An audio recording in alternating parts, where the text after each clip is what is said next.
Mother's a janitor here. Probably snuck in while Mama was mopping floors.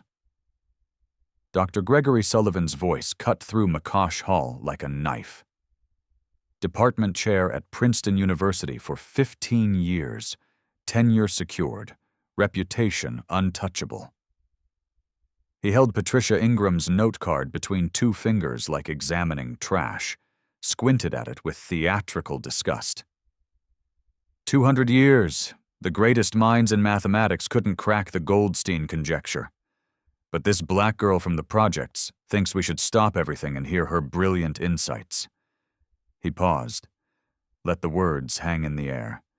800 people packed into the auditorium, another 50,000 watching the live stream, phones out, recording everything. This is what happens when we lower standards.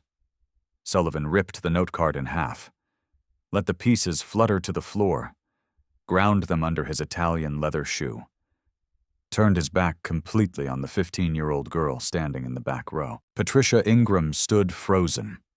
Sophomore at Newark Central High School, 90-minute bus ride each way, daughter of a cleaning woman who made $43.50 per shift after taxes. Her mother was watching from the side door in her janitorial uniform, tears already streaming down her face. What Sullivan did next would cost him everything he'd spent 25 years building. But what he didn't know was that Patricia Ingram had been waiting her whole life for someone to tell her she wasn't smart enough, and this time, she wasn't going to stay quiet. Comment where you're listening from, subscribe to channel, let me tell you who Patricia Ingram really was. 15 years old, born in University Hospital, Newark on a Tuesday morning in January 2009. Her mother, Diane Ingram, was 19 years old. Single, scared, but determined. Diane had dreams once, got accepted to Rutgers, full scholarship, wanted to be a teacher, stand in front of classrooms, shape young minds, make a difference. Then her own mother got sick, stage 4 cancer. Medical bills piled up faster than Diane could count. 50,000, 100,000, more. Insurance covered some, not enough, never enough. Someone had to work, someone had to pay.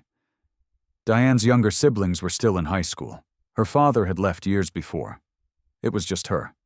So Diane deferred her admission, took a job cleaning houses, rich people's houses in Short Hills, West Orange, Montclair, big houses with marble floors and crystal chandeliers, houses that cost more than Diane would make in 10 lifetimes. She scrubbed toilets, vacuumed carpets, dusted furniture, invisible work done by invisible people. Her mother died 6 months later anyway. By then, Diane had missed her enrollment window, lost the scholarship. The dream of teaching dried up like paint on a forgotten canvas. But here's what nobody knew. Diane Ingram was brilliant, not just smart, brilliant. She'd scored in the 99th percentile on her SATs, had written essays that made her English teachers cry, could solve complex mathematical equations in her head while other students struggled with calculators. None of that mattered when you were 19, and poor and black, and the system needed you to clean instead of think. By age 3, Patricia could read. Not simple picture books, chapter books. By age 5, she was reading her mother's old college textbooks, calculus, physics, chemistry, words she couldn't pronounce but concepts she somehow understood. Diane would find her daughter at 2 in the morning, flashlight under the covers, reading about quantum mechanics or differential equations. "Baby, you should be sleeping." "I can't, Mama. I need to understand how wave functions collapse." She was 7 years old.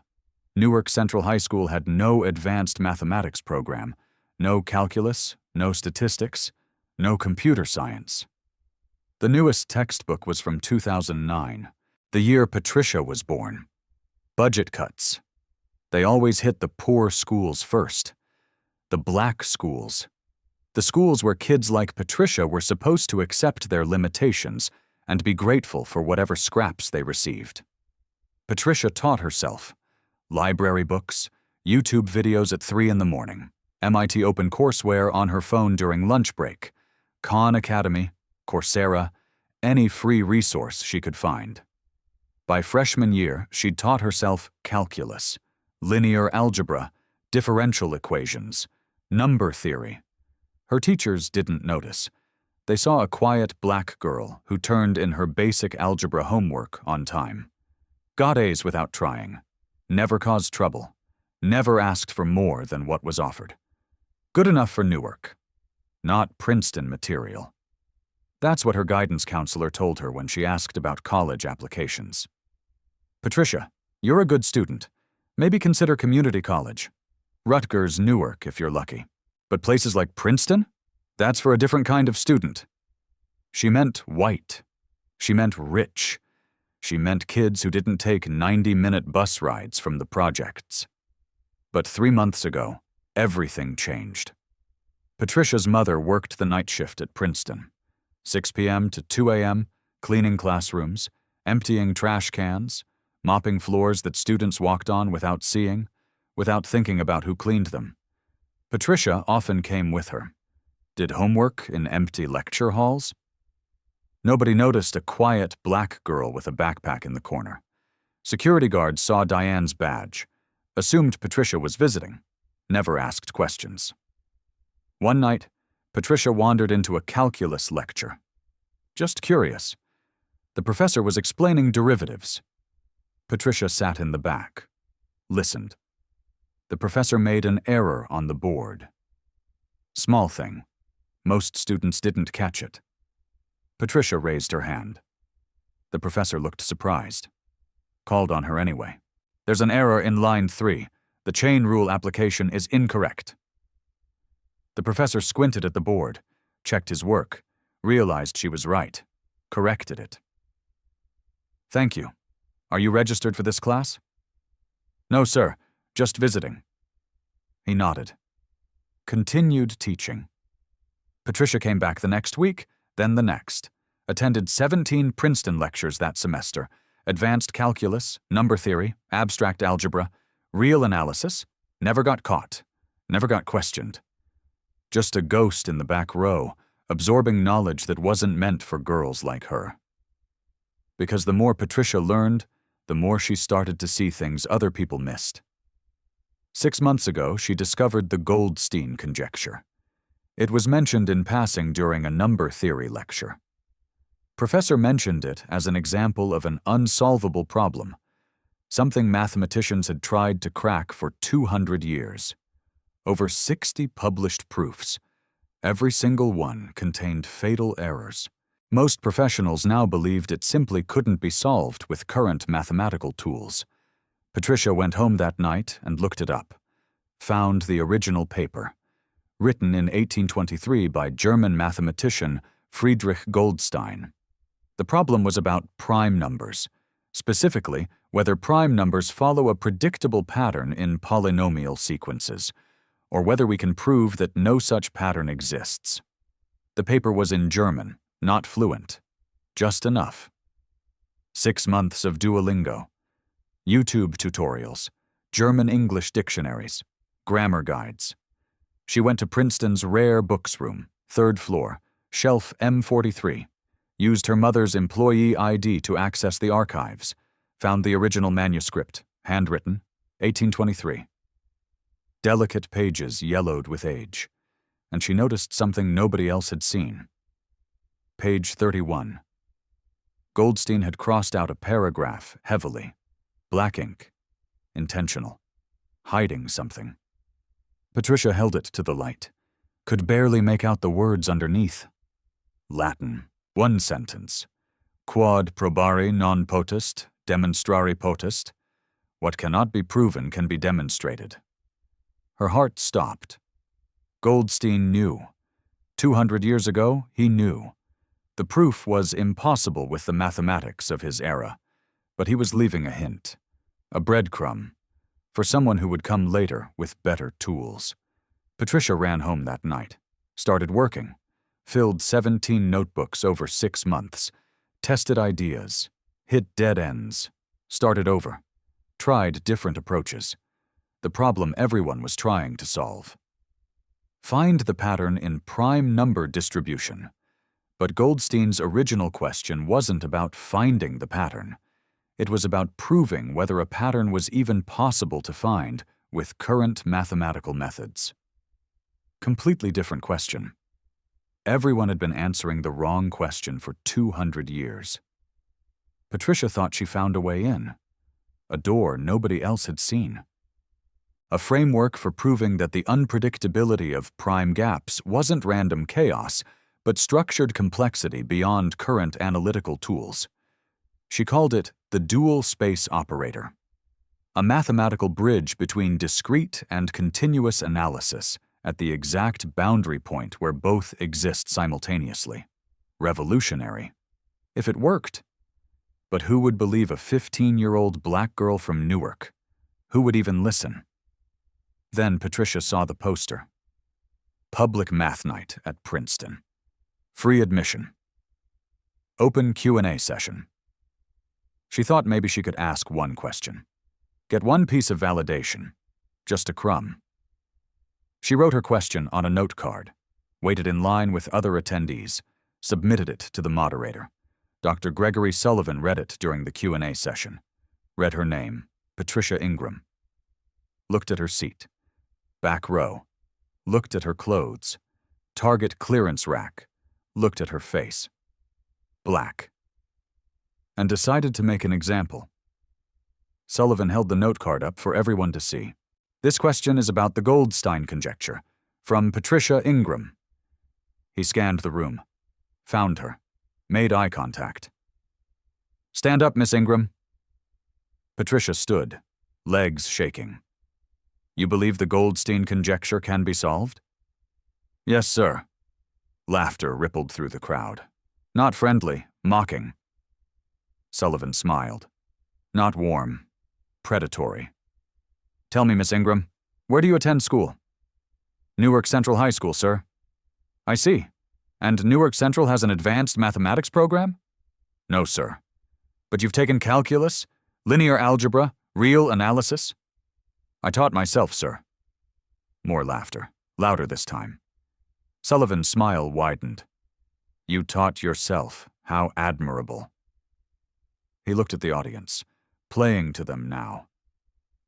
Ladies and gentlemen, this is what happens when we tell children that feelings are more important than facts, when we lower standards in the name of inclusion, when we confuse confidence with competence. He turned back to Patricia, voice dripping with condescension. Miss Ingram, the Goldstein conjecture has defeated Gauss, Euler, Riemann, the greatest mathematical minds in history, men who dedicated their entire lives to number theory. And you think you've solved it? I think I found an approach nobody's tried before, sir. An approach? Sullivan nodded slowly. Let me guess. You read a Wikipedia article, watched some YouTube videos, and now you think you understand mathematics at a level that eluded doctoral researchers for 2 centuries. Patricia's voice was barely audible. I read the original German manuscript, sir. The room went quiet. Sullivan's smile faltered, just for a second, then recovered. You read German now. How versatile. I taught myself German to read Goldstein's original paper, sir, the 1823 handwritten version, 3rd floor rare books room, shelf M43. Sullivan's jaw tightened. That was too specific, too detailed. He changed tactics. Security, please escort this young lady out. She's disrupting a private academic event. 2 security guards started moving toward Patricia's row. Then a voice cut through the room. Gregory, she submitted a question during open Q&A. You can't remove her for asking a question. Professor Raymond Clark, visiting scholar from Stanford, one of only 3 black mathematics professors in the Ivy League. He'd been watching from the side panel. Sullivan's face reddened. Raymond, this isn't a question. This is a disruption. She asked about the Goldstein conjecture. You're the one who turned it into a spectacle. The room buzzed. people whispering, phones recording everything. Sullivan saw he was losing control, decided to crush her completely. Fine. Miss Ingram, you're so confident? Come up here. Explain your revolutionary approach to everyone. You have 10 minutes. Professor Clark stood up. Gregory, that's not fair. She's 15. She hasn't prepared a presentation. She came here to challenge 200 years of mathematics. Let her challenge it. 10 minutes. If she's right, I'll publicly apologize. He paused. Let it sink in.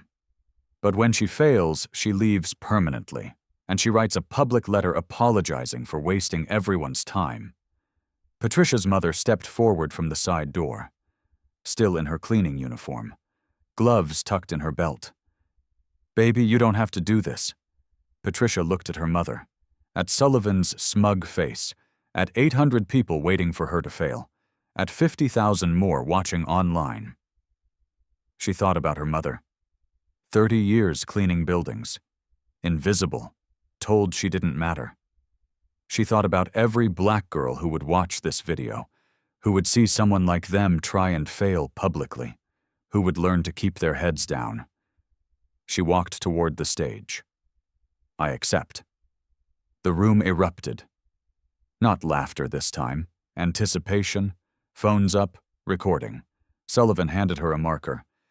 Pointed to the massive whiteboard. 10 minutes. Starting now.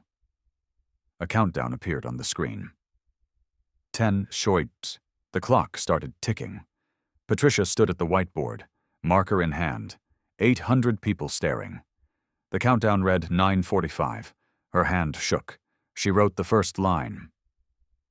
The Goldstein conjecture. Original question, 1823. Turned to face the audience. Can we prove that the distribution of prime numbers in polynomial sequences is fundamentally unpredictable? She wrote again, faster now. Every attempt for 200 years tried to find the pattern, but Goldstein wasn't asking about the pattern. He was asking if we could prove no pattern exists that we can see with our current tools. 9:20, remaining. Sullivan crossed his arms. You're stalling. That's not mathematics. That's philosophy. Patricia ignored him, kept writing. Obstacle 1, the philosophical trap.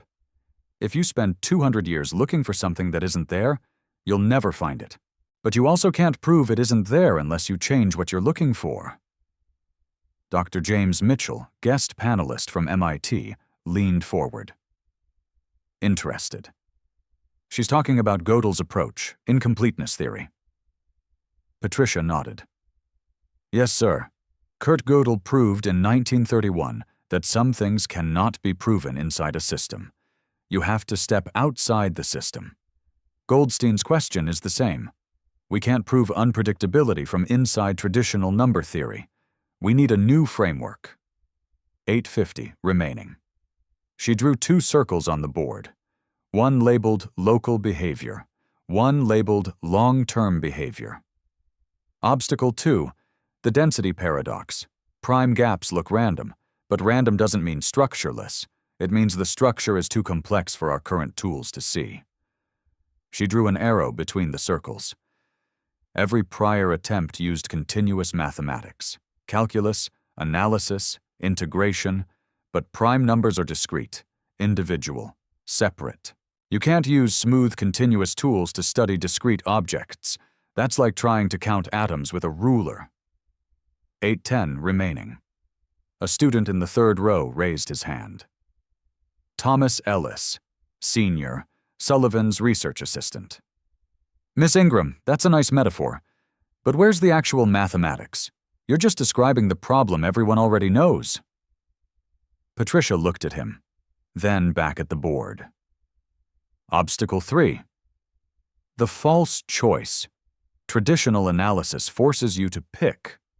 Do you study local behavior or long-term behavior, discrete methods or continuous methods? But Goldstein's conjecture lives in the space between. 7:30 remaining. She wrote faster, more confident. At the boundary between local and long-term, there's a transition point, A single mathematical moment where both exist simultaneously. That's not a weakness. That's the door. She drew a new symbol, a bridge between her two circles. I call this a dual space operator. It lets you analyze both discrete and continuous properties at the exact same instant, at the boundary. Mitchell pulled out his phone, started calculating. Sullivan's jaw tightened. You can't just invent new operators. That's not how mathematics works. 7 torwas remaining.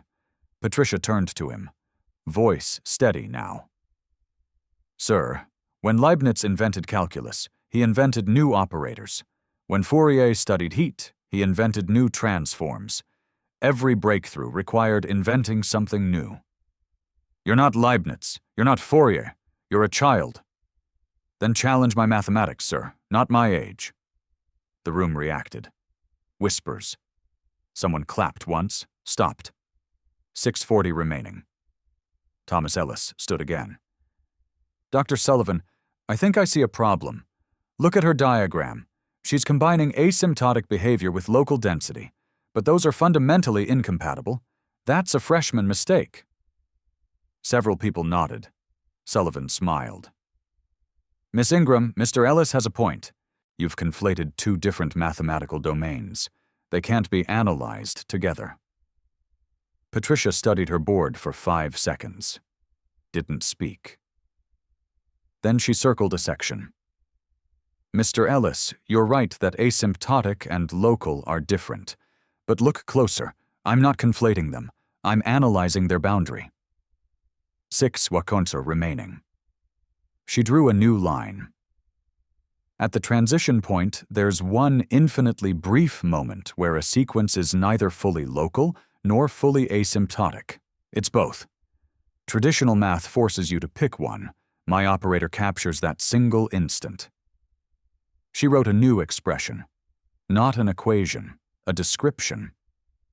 If you measure the gap pattern at position n, that's local. If you measure the trend as n approaches infinity, that's asymptotic. But at the exact boundary for one mathematical instant, the local gap equals the long-term trend. That instant exists, and it's calculable. Mitchell looked up from his phone. Wait, she's describing a dual limit operator. I've never seen this application before, but the boundary condition she's describing is mathematically valid. Sullivan stood, walked to the board, studied it. 5:20 remaining. He pointed to her operator. This is speculation. You haven't proven this boundary exists. Not in 10 minutes, no. No, sir. But I can show why it must exist. She wrote quickly. 3 lines of logic. Prime numbers are discrete, sequences are discrete, but distributions are continuous functions. The only way a discrete object can have a continuous distribution is if there's a boundary where discrete becomes continuous. That boundary must exist, and my operator describes it. 5 form. Remaining. Dr. Sarah Bennett, the third panelist, spoke for the first time. That's actually a compelling argument. She's using proof by necessity. Sullivan's face darkened. A framework is not a proof. She hasn't actually solved anything. 4:40. Remaining. Patricia set down the marker, faced him directly. Sir, you're right. I haven't shown you the complete proof. But I've shown you something nobody has seen in 200 years. A door, a way forward. And if you give me more time, I can walk through it. The countdown hit 4:30. Professor Clark stood from the audience. I move that we allow Miss Ingram to present a complete proof. Not tonight. Give her 1 week. Let her prepare properly, then bring her back. Let the panel evaluate it fully. Sullivan turned to Clark. Voice ice cold. Raymond, you can't be serious. We don't run a charity here. I'm completely serious. She's demonstrated a novel approach. She deserves a fair evaluation. She's demonstrated nothing. She drew some circles and invented a fancy name. Any undergraduate could do that. Mitchell stood. Gregory, I've been doing number theory for 25 years. Her boundary operator concept is sound. At minimum, it's worth investigating. The room buzzed. Students whispering, donors watching, cameras recording everything. Sullivan saw he was cornered. If he refused now, he looked afraid, like he was blocking her because he knew she might be right. He forced a smile. Fine, 1 week. He walked to the microphone, addressed the room like a prosecutor. Miss Ingram, you'll present a complete proof, not a framework, not a philosophy lecture, a full, rigorous, verifiable proof of the Goldstein conjecture. Patricia's heart pounded. Thank you, sir. Don't thank me yet. There are conditions. 1. The proof must be complete, every step shown, every assumption justified, no hand-waving, no appeals to future work. 2. She presents it here in this hall before an expanded panel of 5 judges, 2 from Princeton, 2 external experts, and 1 neutral chair. 3. If even 1 judge finds a logical flaw, the proof is rejected, and Miss Ingram agrees to never again claim she solved it. Clark interrupted. Gregory, that's excessive. Even published proofs get revised. These are the standards we hold for anyone claiming to solve a 200-year-old problem. Or do you think we should lower them just for her? The trap was obvious. Patricia saw it. Clark saw it. But there was no way out. Dean Margaret Foster stepped forward. She'd been watching from the side. Dr. Sullivan, I'll chair the panel, and I'll ensure the evaluation is fair. Sullivan's smile didn't reach his eyes. Of course, Margaret. Completely fair. He turned back to Patricia. So, Miss Ingram, do you accept these terms? 1 week. Complete proof. 5 judges. 1 flaw, and you're done. Patricia looked at her mother. Diane's face was streaked with tears. She was shaking her head slightly. Don't do it, baby. Don't let them hurt you again. Patricia looked at Clark. He nodded once. Encouraging, but honest. This will be brutal. She looked at the countdown clock. Still frozen at 4:30. The moment she stopped explaining and started defending herself. I accept. The room erupted. Half the people thought she was brave.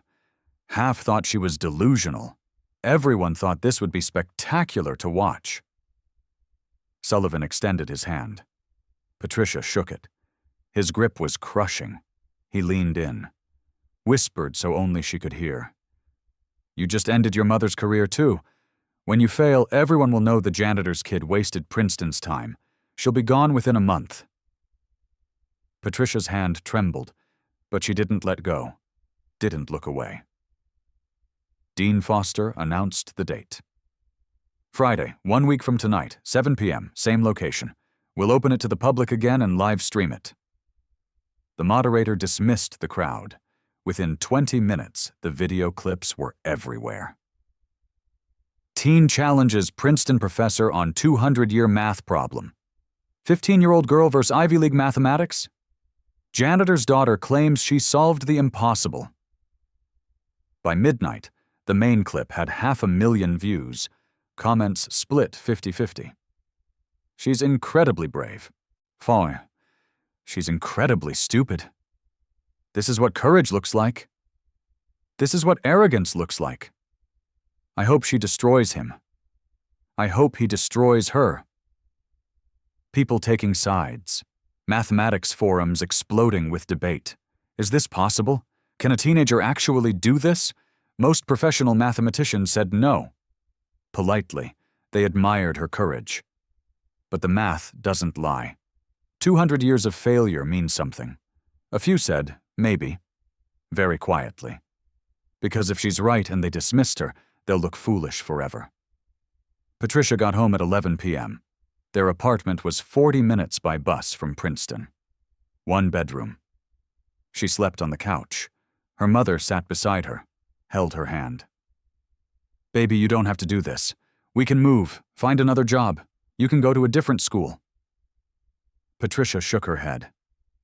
Mama, if I don't do this, then every girl like me will keep getting treated like I got treated tonight. Someone has to show them we're not stupid. You're 15, Patricia. This isn't your job. Then whose job is it? Diane had no answer. Patricia opened her notebook. 7 days, 168 hours. She had half the proof done. The other half was still missing pieces. She started writing. Somewhere across town, Sullivan sat in his office. Smiling, he'd already chosen his 2 external experts. Both were his former students. Both owed him their careers. The fix was in. Day 1, Monday morning. Patricia didn't go to school. Her mind screamed with equations. Her mother called her in sick, went to work. Patricia had the apartment alone.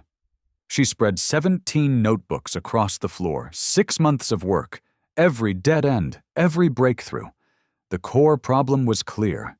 She needed to prove the boundary exists, the moment where discrete becomes continuous, where local becomes asymptotic. But frameworks don't win. Proof wins. She worked until 3 a.m., slept for 2 hours. Continued. Day 2, Tuesday. Maya Richardson showed up, her best friend, holding food. You look like death. Patricia barely looked up. I'm fine. When did you last eat? Patricia couldn't remember. Maya made her eat, sat across from her. Explain it to me. Maya, you wouldn't understand. Then make me understand. Pretend I'm 5. Patricia sighed, but explaining it simply revealed gaps in her logic, places where she assumed things she hadn't proven. Maya couldn't check the math, but she could ask, how did you get from this step to that step? 3 times Patricia realized she didn't have a good answer. 3 holes. She stayed up until 5 a.m., fixing them. Day 3, Wednesday. Patricia went to Princeton Library, needed the original Goldstein papers, including damaged sections. She used her mother's employee ID for the rare books room. The librarian recognized her from the video. You're that girl. The librarian smiled. 3rd floor, take your time. Patricia photographed every page. Margins, crossed out sections, faded parts. She noticed something. Page 31. Goldstein crossed out a paragraph heavily. She held it to the light, barely made out words underneath. Latin, 1 sentence. Quod probari non potest, demonstrari potest. What cannot be proven can be demonstrated. Her heart stopped. Goldstein knew. 200 years ago, the proof was impossible with his era's mathematics. He left a path for someone with better tools. Patricia ran home, rewrote her entire approach. Day 4, Thursday, halfway through, Patricia's proof was 60 pages, growing. Professor Clark knocked on her door. They walked to a park. He handed her an envelope. The 2 external judges Sullivan picked. Patricia opened it. Dr. Harold Brennan, Dr. Elizabeth Marsh. They're both Sullivan's former students. Both got positions through his recommendations. Both have publicly opposed diversity initiatives. Patricia's stomach sank. The panel is rigged. 3 votes against you before you start. You need perfect votes from Mitchell, Bennett, and Foster. 1 mistake, and you lose. So I can't make mistakes. Nobody's perfect, Patricia. Even correct proofs have small errors. But Sullivan won't allow revision. 1 flaw, and he rejects everything. So I already lost. No. But you need to understand what you're walking into. This isn't about mathematics. It's about Sullivan protecting his reputation. Clark stood. Make your proof perfect, not just correct. Perfect. He left. Patricia sat on the bench until dark. Day 5. Friday. 72 hours left. Patricia had slept 10 hours total all week. Her phone buzzed. Unknown number. Miss Ingram? Thomas Ellis. Dr. Sullivan wants to help you. He has his personal research notes on Goldstein. 30 years of work. No strings attached. Patricia knew this was poison.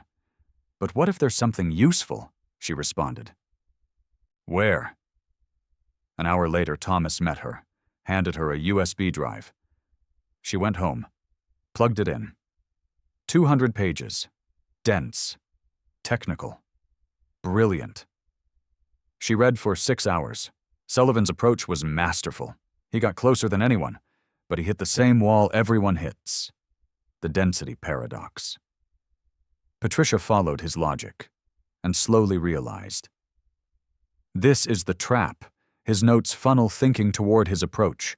His approach leads to the standard failure point.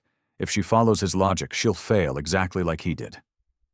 She deleted the files, started over from her own foundation.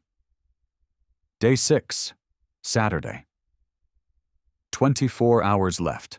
Patricia's proof was 93 pages. She printed it, read front to back, found 2 weak points, logic sound but not airtight. She rewrote those sections. Tighter, clearer, more verification. The proof grew to 112 pages. Her mother came home, found Patricia surrounded by paper, eyes red, hands shaking. "Baby, you need to sleep." "I can't. It's not done." "If you don't sleep, you can't think tomorrow." Diane sat beside her, took her hand. "When I was your age, I wanted to be a teacher. Got into Rutgers. But my mama got sick. Had to work. Couldn't afford school and medical bills. So I cleaned houses, then offices, then universities." Her voice cracked. "Smart doesn't matter if they decide you don't belong. I learned to be invisible, to accept what they said I was." She squeezed Patricia's hand. "But you didn't learn that. You said no. And baby, even if you're wrong about the math, you're right about that." Patricia cried. First time all week, then slept. 4 hours, deep. Day 7. Sunday. Patricia woke at noon. Proof printed. 112 pages. 3 copies bound. She tried to eat, couldn't keep it down. Maya texted. "You got this," Clark called. "Remember, perfect." 3 p.m. She took the bus. 90 minutes. Read her proof one more time. 5 p.m. arrived. The parking lot was packed. Over 1,000 people trying to get in. Security turning people away. Someone recognized her. "That's her." People stared. Some encouraging, some hostile, all curious. She walked to the side entrance, her mother's employee entrance. Security stopped her. "You can't come through here. I'm presenting tonight. Use the main entrance." Patricia walked around, waited in line. 30 minutes, finally inside. Every seat filled. People standing. Cameras everywhere. 150,000 watching the live stream. She saw Sullivan at the judges' table, smiling, confident. She saw Clark in the front row, nodding. She saw her mother in the back, hands clasped, praying. 6:45 p.m., 15 minutes. Patricia sat alone, proof on her lap. She'd done everything she could. Math was sound. Logic was airtight. But the game was rigged. 3 judges against her. She needed perfection. And nobody's perfect. 7 p.m., Dean Foster opened the session. "Welcome to this special evaluation. Miss Patricia Ingram will present her proof of the Goldstein conjecture. The panel of 5 will verify. Questions allowed throughout. Miss Ingram, you may begin." Patricia walked to the front, set down her bound proof, distributed copies to each judge. Sullivan flipped through his copy. Didn't read it, just counted pages. 112 pages. This should take a while. Patricia began, her voice shaky at first, then steadier. She walked through the framework, the philosophical reframing, the 3 obstacles, the boundary concept. 30 minutes in, she introduced the dual space operator, showed why it must exist, proved the boundary is real. Mitchell took notes, furiously. Bennett nodded along. Foster listened carefully. The 2 external judges, Brennan and Marsh, sat with arms crossed, faces blank. 1 hour in, Patricia moved to the critical section, the recursion proof, where every prior attempt failed. She explained how prime gaps behave at the boundary, how local and asymptotic merge for one calculable instant. Sullivan interrupted. Miss Ingram, on page 67, you reference a theorem by Kowalski from 1998. Kowalski's work was on elliptic curves, not prime distributions. How do you justify using it here? Patricia froze. This is the attack she feared. Sir, I'm not using Kowalski as direct proof. I'm using it as structural inspiration. On page 68, I rebuild the framework from prime axioms. It's a parallel construction. Mitchell checked page 68. She's right. It's analogous reasoning, not direct application. Sullivan's jaw tightened. It's a sloppy citation. Misleading. Foster intervened. Gregory, the citation is clear. She labels it as analogous. Continue, Miss Ingram. Patricia continued, but her confidence was shaken. Sullivan found something to attack. What else will he find? 1 hour, 30 minutes. She reached the convergence proof, the final piece. The part that proves the sequence reaches a finite limit. She explained the logic. Step by step. Careful. Precise. Brennan, one of Sullivan's picks, raised his hand. Miss Ingram, your convergence relies on lemma 9 on page 89, but I don't see lemma 9 anywhere in my copy. Patricia's blood went cold. She flipped to page 89. Blank. The page was there, but it was empty. No lemma 9. She checked her own copy. Same thing. Blank. She checked the third copy. Blank. Her heart stopped. The print shop. When she printed the final version this morning, the printer jammed at page 89. She reprinted it, but somehow the file got corrupted. Lemma 9 is missing from all 3 copies. Sullivan smiled, leaned back in his chair. Miss Ingram, without lemma 9, your entire convergence proof is unsupported. The logic fails. Do you have lemma 9 or not? Patricia stood frozen. 1,000 people watching. 150,000 online. The proof that took 7 days. That cost her sleep, sanity, everything. Missing its most critical piece because of a printer malfunction. Patricia stared at the blank page 89. Her hands shook. Sullivan's voice cut through. Miss Ingram, do you have lemma 9 or not? I wrote it. I know I wrote it. The printer must have... The printer, of course. How convenient. The room murmured, people whispering, some sympathetic, most skeptical. Thomas Ellis, sitting in the 3rd row, leaned to another student, loud enough to hear. I knew it. She never had a real proof. Just smoke and mirrors. Patricia's vision blurred. 7 days. Everything gone because of a corrupted file. Dean Foster spoke. Miss Ingram, can you reproduce lemma 9 now? Sullivan interrupted. Margaret, we can't allow her to write proofs during evaluation. Either she has it or she doesn't. This is exactly why we have standards. Gregory, a missing page due to technical error is different from not having the work. Is it? Or is this a convenient excuse when she realized her logic doesn't hold? Patricia's voice, barely audible. I can prove it. Give me 20 minutes. I can write it on the board. Sullivan stood, addressed the room like a prosecutor. Ladies and gentlemen, what we're witnessing is the collapse of an unprepared student who overestimated her abilities. This is what happens when we encourage people beyond their competence, when we tell them feelings matter more than facts. He turned to Patricia. You claimed you solved a 200-year-old problem. You demanded we take you seriously. We gave you a week. We assembled a panel. We opened this to the public. And you show up with an incomplete proof, blaming the printer. His voice rose.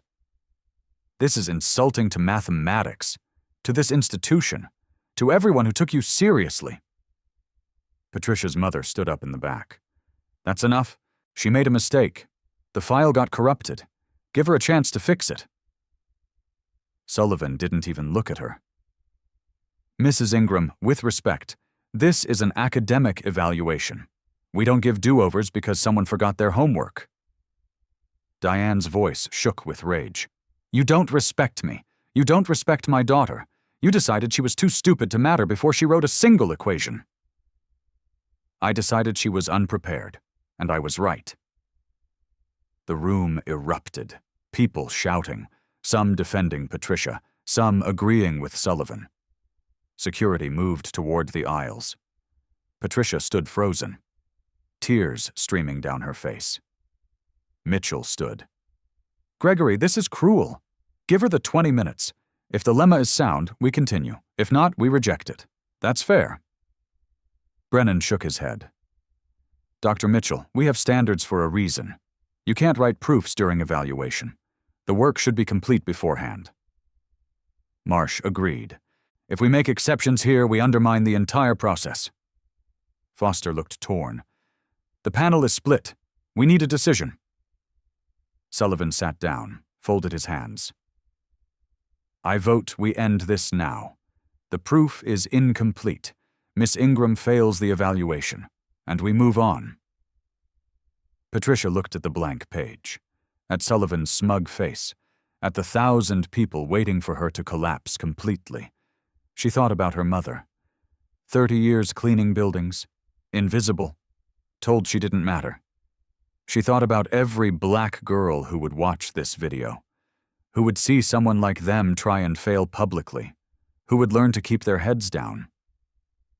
She thought about Maya's question. How did you get from this step to that step? And she remembered. Lemma 9 wasn't the original proof. It was the revision, the elegant version. But there was an earlier version, longer, messier. But it worked. She picked up the marker. 20 minutes, I'll reconstruct it. Sullivan laughed. You can't reconstruct a lemma you never had. Patricia turned to him, voice steady now. Clear. Sir, I don't need 20 minutes, I need 10. She started writing. The room went silent. 10 minutes, 9:59, 9:58. Patricia wrote fast. Her hand didn't shake anymore. She wrote the lemma statement first. Lemma 9, a bounded recursive prime sequence with specific gap constraints converges to a finite limit. 9 minutes 30 seconds. She wrote the proof structure. Proof by contradiction. Assume divergence. Show it violates the boundary condition. Therefore, convergence. Sullivan crossed his arms, watched, waiting for her to fail. 9 minutes. Patricia wrote the first step. Assume the sequence diverges. Then for any large value m, there exists a position n where the gap exceeds m. 8 minutes 40 seconds. She wrote faster. But the boundary condition states that at the transition point, local gap equals asymptotic trend. If local exceeds m, then asymptotic must also exceed m. Thomas Ellis whispered to another student. She's just making this up as she goes. 8 minutes. Patricia didn't hear him, didn't hear anything, just the marker on the board, just the logic unfolding. But the asymptotic trend is the average over all gaps. If one gap is arbitrarily large, the average becomes arbitrarily large. This means the sequence is unbounded. 7 minutes 30 seconds. She circled a section. Contradiction. We defined the sequence as bounded. Therefore, our assumption of divergence is false.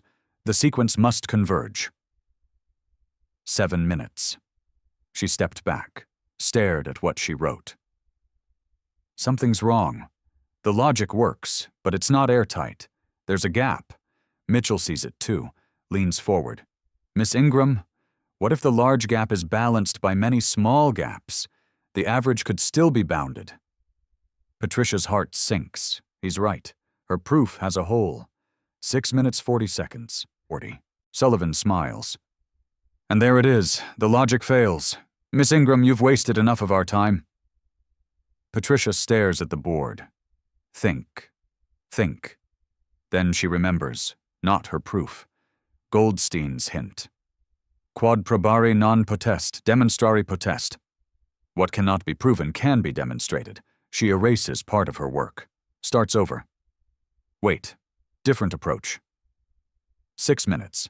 She writes new lines. Consider not individual gaps, but gap distribution density.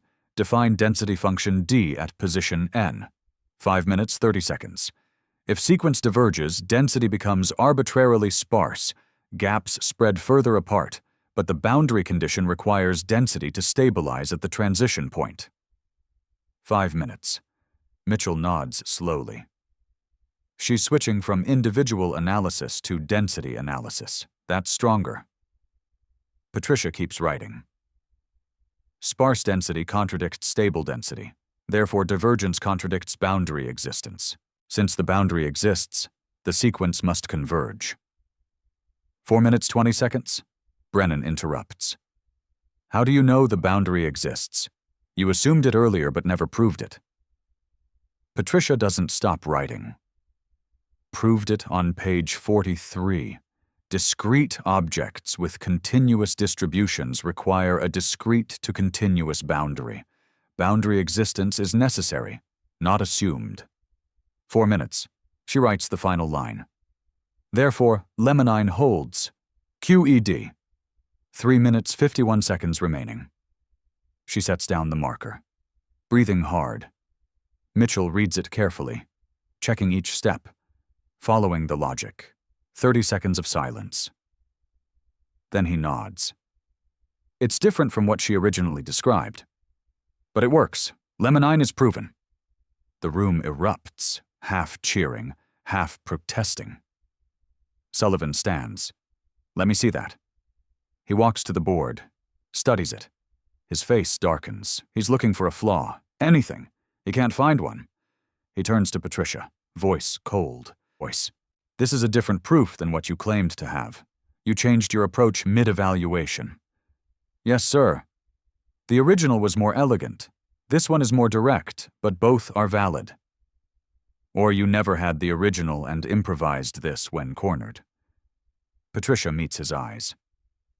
Sir, does the logic hold or not? Sullivan doesn't answer, returns to his seat. Dean Foster speaks. The panel will deliberate. 30-minute recess. The judges left the room. Patricia collapsed into a chair. Her mother rushed to her, held her. Baby, you did it. You actually did it. Patricia shook her head. 3 judges already decided before I started. Mitchell and Bennett might vote yes. Foster is neutral. But Brennan, Marsh, and Sullivan will say no. I lose 3-2. 30 minutes felt like hours.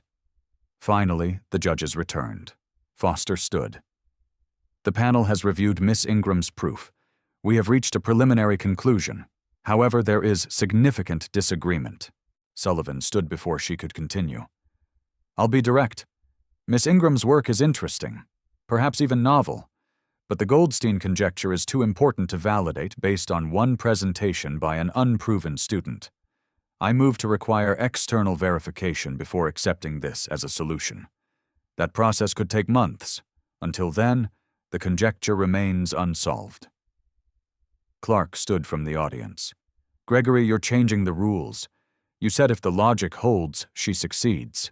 The logic holds. The logic is untested, unreviewed. One presentation is not sufficient for a 200-year-old problem. Mitchell interrupted. Actually, Gregory, I took the liberty during deliberation of sending Patricia's proof to 3 colleagues, Dr. Carter at MIT, Dr. Patel at Cambridge, Dr. Muller in Berlin, all specialists in number theory. He pulled out his phone, projected the emails on screen. First email. Dr. Carter. This is extraordinary. The boundary operator is genuine innovation. Preliminary review shows no logical errors. Second email. Dr. Patel. If this holds under full scrutiny, this is Fields medal level work. The approach is unconventional but sound. Third email. Dr. Muller. I have verified the first 70 pages. No errors found. The reasoning is novel but rigorous. Who is this student? The room exploded. Students on their feet, cheering, shouting, phones recording everything. Sullivan's face went white. Those are preliminary, not full reviews. Patricia stood, walked to the front, faced Sullivan directly. Dr. Sullivan, I have a question for you, a direct question, and I'd like an honest answer in front of everyone here. She paused. Have you read my entire proof, all 112 pages? Sullivan opened his mouth, closed it. I read the critical sections. That's not what I asked. Have you read all 112 pages? Yes or no? Silence. The entire room waiting. Sullivan's voice barely audible. No. Patricia's voice didn't waver. Then how can you claim it's invalid? How can you demand external verification when you haven't verified it yourself? She stepped closer. You decided I was wrong before I wrote a single equation. Because if I'm right, if a 15-year-old black girl from Newark solved something you couldn't, then maybe your standards aren't about excellence at all. Maybe they're about keeping people like me out. The room was absolutely silent. 1,000 people, 150,000 online. Nobody breathed. Dean Foster stood. Dr. Sullivan, do you have a mathematical objection to Miss Ingram's proof, yes or no? Sullivan looked around the room. Every eye on him. Cameras recording. His reputation on the line. He sat down slowly. No, I have no mathematical objection. Foster's voice rang clear. Then this panel accepts Miss Ingram's proof as valid pending full peer review. Miss Ingram, congratulations. You have solved the Goldstein conjecture. The room detonated. Pandemonium. Students rushing forward. Maya tackled Patricia in a hug. Clark openly crying. Diane screaming with joy. Patricia stood in the center of the chaos. Numb. She'd waited her whole life for this moment. And all she felt was tired. The celebration continued. Students mobbing Patricia, reporters pushing forward, camera flashes everywhere.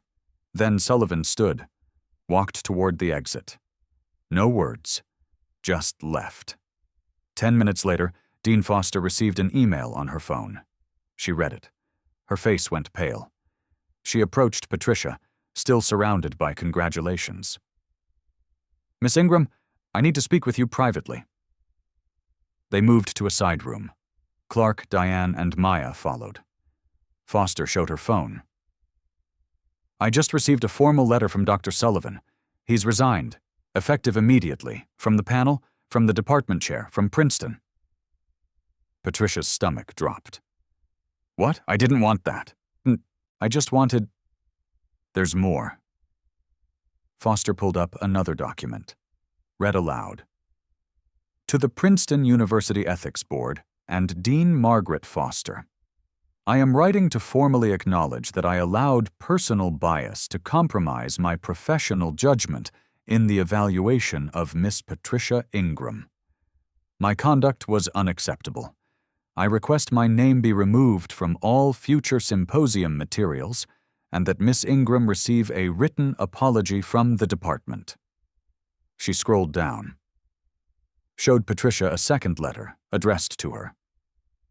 Miss Ingram, I have spent my career believing that mathematical truth is the only truth that matters. Today, you proved a theorem I could not. More importantly, you proved that my belief in meritocracy was a shield for prejudice. I failed you as a scholar and as a human being. You earned your place through excellence I refused to see. The field is better for your contribution. I am worse for my blindness. You owe me nothing. But I owe you everything, Dr. Gregory Sullivan. Patricia read it twice, hands shaking. He didn't have to do this. Clark spoke quietly. No, but maybe that's the point. You didn't just solve an equation. You held up a mirror. Foster continued. There's one more thing. 3 major journals have already contacted us requesting first publication rights, including Annals of Mathematics, the most prestigious journal in the field. It's your choice which one. Patricia looked at her mother, at Maya, at Clark. She thought about Sullivan's letter, about his resignation, about the cost of being right. I solved a problem that took 200 years, but the real problem, the one Sullivan couldn't solve, was admitting he was wrong. Maybe that's the harder proof. 3 months later, Patricia's proof was published in Annals of Mathematics, cover story. The Goldstein conjecture solved. CNN, BBC, NPR, Al Jazeera. 15-year-old genius solves 200-year math problem. Princeton offered her early admission. Full scholarship. $50,000 per year stipend. Youngest student in program history. MIT called. Stanford called. Cambridge called. Oxford called. All wanted her. Diane Ingram quit her cleaning job. Princeton hired her as community outreach coordinator. $45,000 per year. Benefits. Respect. Sullivan was gone. Nobody knew where. Some said he was teaching at a small college in Vermont. Others said he left academia entirely. But his letter remained. Posted online. 2 million views. People debating what it means to admit you were wrong. Patricia stood in her old high school, Newark Central. The place that told her advanced math was a waste of time. She was speaking to an auditorium of students, mostly black and brown kids like her. A girl in the back raised her hand. "Miss Ingram, were you always sure you were right?" Patricia smiled. "No, I was terrified I was wrong every single day. Then how did you keep going?" "Because being scared doesn't mean you're wrong. It just means you're doing something that matters." Another student. "What if we're not smart like you?" Patricia's voice softened. "I'm not special. I just loved something enough to fight for it. You all have that in you. Find what you love. Then don't let anyone tell you you're not good enough to do it." She handed out books. Mathematics, textbooks, donated from her prize money. Every student got one. A young black girl, maybe 10 years old, opened hers, started reading, smiled. Patricia watched her, saw herself 5 years ago. She wrote on the board behind her. "What's the next impossible problem?" The students stared at it, thinking, wondering, believing maybe they could be the ones to solve it. Patricia smiled. "Who's ready to prove everyone wrong?" The room erupted, hands shooting up, voices shouting, Me, I am!" And somewhere in all that noise, the future began. Sullivan resigned. Patricia got a scholarship. Everyone calls it victory. But you know what haunts me most about this story? Before Patricia wrote a single equation, Sullivan ripped her note card. "Ground it under his shoe," said the black girl from the projects couldn't understand what the greatest minds failed for 200 years. He decided who gets called real mathematician for 15 years. Patricia taught herself German, worked 6 months, 17 notebooks. Final week, slept 10 hours total. Sullivan finally admitted, no mathematical objection. Just resigned. Wrote a letter. "I allowed bias to compromise judgment. You proved my meritocracy belief was a shield for prejudice." He didn't apologize because he learned. He apologized because she forced him to see. Patricia had to be perfect under impossible pressure just to get a fair evaluation. Her mother cleaned buildings for 30 years. Invisible. Patricia almost became invisible too. How many brilliant kids right now are being dismissed? Not because they're wrong, because they don't look like someone's idea of genius. Sullivan only changed after public humiliation, after Patricia proved him wrong in front of the world. The system wasn't built for fairness, built to keep certain people out. Let me ask you something. Have you ever been told you're not smart enough? Not good enough? That your dreams are too big for someone like you? Have you ever watched someone with less skill but more privilege get opportunities you deserved? Have you ever been the only person who looks like you in a room full of people who decided you don't belong before you opened your mouth? Drop your story in the comments. Because Patricia's story isn't unique, it's universal. Share this story, not the sanitized version the news tells, the real version, the one that shows how close Patricia came to giving up, how rigged the game was, how hard she had to fight just to be heard. Because genius doesn't require permission. Brilliance doesn't need approval. Excellence doesn't wait for the right skin color or zip code or bank account. It just requires one thing: refusing to believe you're not good enough. Sullivan spent 25 years building a career on declaring something impossible. Patricia spent 6 months proving it wasn't. Their doubts don't define your limits. Your courage does. Subscribe to channel for more stories where brilliance wins despite barriers, where the underestimated become the undeniable, where justice isn't just a word, but a destination we fight toward together. Because the next impossible problem? It's waiting for someone who refuses to accept that impossible means anything at all. Stay just, stay loud, stay free. And remember, the world tried to silence Patricia Ingram before she spoke a word. She spoke anyway. What will you refuse to stay silent about? The answer to that question might change everything.